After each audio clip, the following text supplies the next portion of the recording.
बात करेंगे रायबरेली से खबर की, जहां महाराजगंज कोतवाली क्षेत्र में पटाखा फैक्ट्री के कारखाने में भीषण विस्फोट हुआ, जिसके वजह से एक युवक की मौके पर ही मौत हो गई और एक युवक गंभीर रूप से घायल हो गया।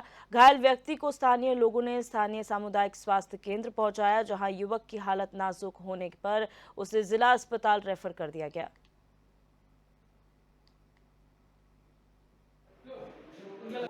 पहरे मऊ में बाग में स्थित पटाखे की दुकान, जिसके लाइसेंस धारक लाल मोहम्मद, उनके पटाखे की दुकान पे दो लोगों की विस्फोट में इंजरी आई, जिसमें एक की मौके पर मृत्यु हो गई और एक व्यक्ति घायल है, जिसके इलाज के लिए भेजा गया है।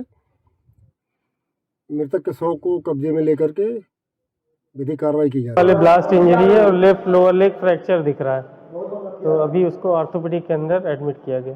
कैसी स्थिति है? स्थिति बहुत गंभीर थी। और असद खान हमारे संवाददाता रायबरेली से हमारे साथ फोन लाइन पर जुड़ चुके हैं। असद, जानकारी चाहेंगे कब का ये घटनाक्रम है और इस वक्त जो घायल है उसकी क्या स्थिति है? बिल्कुल, देखिए दिव्या जी, आज सुबह की घटना है। महाराजगंज थाना क्षेत्र के अलहोर में फैक्ट्री चलाई जा रही थी, एक बाग में पटाखा फैक्ट्री चलाई जा रही थी। उसमें अचानक तो विस्फोट हुआ है। विस्फोट इतना भयानक था कि वहां पर काम कर रहे एक व्यक्ति की मौके पर ही मौत हो गई, वहीं दूसरा व्यक्ति गंभीर रूप से घायल है, जिसे स्थानीय लोगों की मदद से सामुदायिक स्वास्थ्य केंद्र लाया गया था, जहां से डॉक्टरों ने हालत गंभीर देखते हुए उसे जिला अस्पताल रेफर कर दिया है। फिलहाल जिला अस्पताल में उसको एडमिट कर लिया गया है, उसका ट्रीटमेंट चल रहा है, लेकिन हालत उसकी अभी भी गंभीर बनी हुई है। जी असद, क्या ये वैध फैक्ट्री थी जो संचालित की जा रही थी, जैसा आप कह रहे हैं एक बाग में संचालित हो रही थी, या फिर अवैध रूप से संचालित हो रही थी? क्योंकि अगर फैक्ट्री है तो वहां पर सुरक्षा मानक जरूरी होते हैं। बिल्कुल, देखिए लाइसेंस धारक था ये लाल मोहम्मद के नाम ये फैक्ट्री थी और उसका वो संचालन कर रहा था।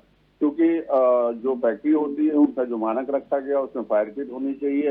ये तो जांच का विषय है कि आखिर उसमें क्या क्या ऐसे उपकरण थे कि नहीं थे, वो तो बाद में निकल कर सामने आएगा। फिलहाल लाइसेंस धारक वो होल्डर था और वो फैक्ट्री चला रहा था। अब किस कारण की वजह से ब्लास्ट हुआ है, कैसे चिंगारी वहां पे पहुंची, किस कारण ब्लास्ट हुआ है, ये नहीं पता चल पा रहा।